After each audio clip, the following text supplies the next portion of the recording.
some students want to just, or even they come to me and they say, well, I don't want to major in art, but they love the outlet that art provides. Yeah. So we get science majors that want to take art courses or music courses, some of those things that kind of go beyond what they do traditionally in the classroom.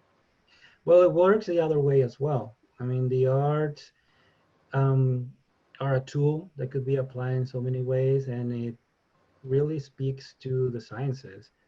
Um, One of our professors mentioned that he had students from engineering, and and it helps them understand better the materials, and they don't have the limitations of this has to be functional in certain ways, following the restricted rules of their major, Mhm. but they just play with the material and they come up with very interesting things as well.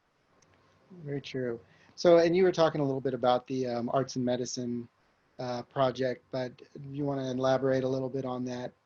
So yeah, this one, the Arts and Medicines project, that's with the speech pathologist. Right now I'm working on multiple projects. So yeah, a few years back, um, this Dr. Suan Lee from the College of Health, which is a speech pathologist, we worked together in a project to create tools to teach through telecommunication to give therapy. Let me rephrase that. Is therapy to kids with speech impediments. And we use animation to illustrate certain words or what they call non-words and help them with pronunciation, memory. I mean, these are kids that maybe they don't have access to a hospital or facilities for training. So she's working on tools to develop that through online. Yeah, And that's it seems that the project is working. So we received that grant in 2017, if I remember correctly.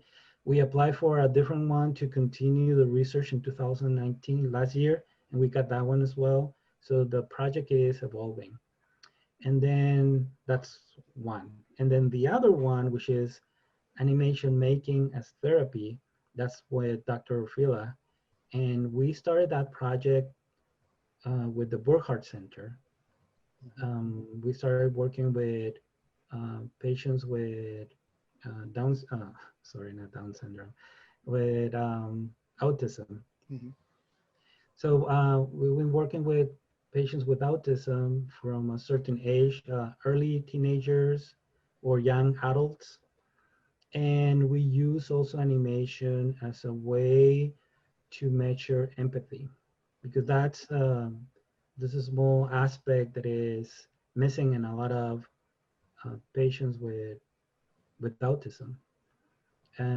We did that for a year. We were continuing our research in the spring, but of course everything got canceled due to the pandemic. So that group is right now on hold. And we were trying to continue this fall, but um, we don't know what's going to happen. Probably will continue next spring. Oh, so What we're gonna, that's good that they're allowing it to continue. I mean, there's not a hard deadline or date that no, and we were hoping we could do it during the summer, but that's not possible. Wasn't possible. Now that the labs are slowly opening or with a limited amount of participants, we wanted to do it in the fall because it's still close to the point where we're stopped. So we were able to continue. But if we do it next spring, we'll probably will have to go to square one and then start from there because it's a whole process and evolution. They were already developing their own stories. Um, if you get a chance, you can go to our website and Animation Do. I'll send you a link to that so you can see some of the projects that were created last year from some of our participants. They're very good. It's a very interesting process. This semester in the fall, we're working with students. who are in a rehabilitation program at Texas Tech. So we're going to be using the same tools with that particular group. And next spring, we're going to take this project to the community. Oh, wow. Hopefully with some elementary schools and one community center, because we want to use the same tools with senior citizens and see how that works. Oh, that's great. Yeah, it's amazing how much the School of Art and the college as a whole has really, worked with the public here in Lubbock. That's really great. It is, and also in the aspect of using art as a tool for wellness. Mhm. Yeah, very true.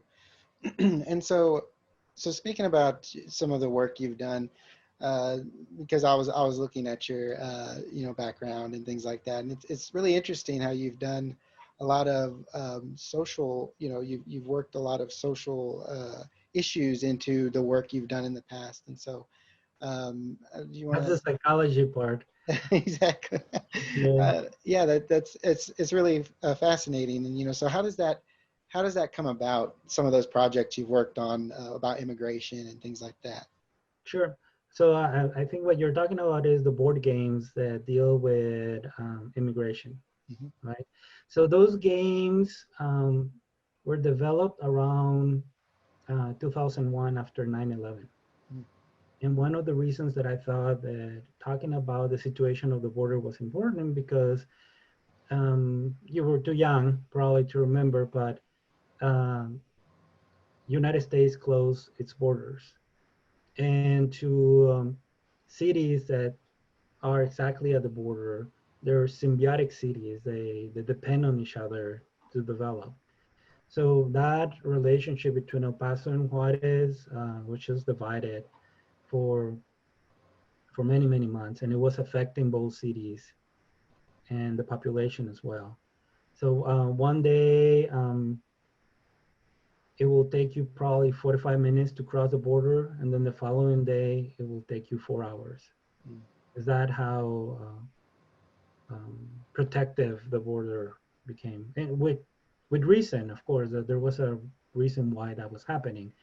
But in Washington, they don't perceive the effect of their legislator um, decisions to the border to other cities that they don't have direct relation to, right?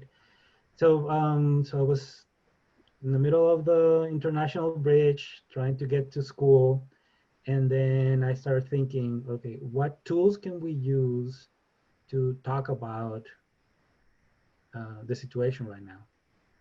And and back then I was working with um, one of my professors. He was developing a video game that is called Crossers, but it's a video game. And and I told him about the idea of developing something like that.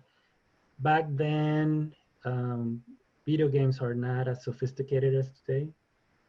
So there was nothing, a connection like we have right now while playing. Right now, you can talk to the person that you're playing with or against, right? So he told me, the game that you're trying to do cannot be a video game because the important thing is the conversation that happens while the game is happening. Mhm. So I developed a one game and I got people to play it. And it seems that there was things happening while I was playing. And then I thought it was a very good project to develop as a PhD program, for a PhD, sorry. So when I came to Texas Tech as a PhD student, I kept working on the games, and I developed three more, and those became the basis for my research. And what I did is I selected three different scenarios for immigration. One is the economic situation of crossing the border, buying things, taking them back to Mexico. There's that relationship. The other one was illegal immigrants trying to get into the United States and the Border Patrol trying to stop them. And the third one was um, immigrants who were trying to look for a legal status in the United States. Those were the three scenarios. I developed the games. I took them to Mexico and I got a group of people playing them, and I recorded the outcomes, and I took them to El Paso and got a group of people playing them there and recorded the outcomes. Again, it's interesting to see what happens around the game, not so much the game itself. Hmm. The conversations, the perceptions, the language being used. So yeah, that's what happened with those games.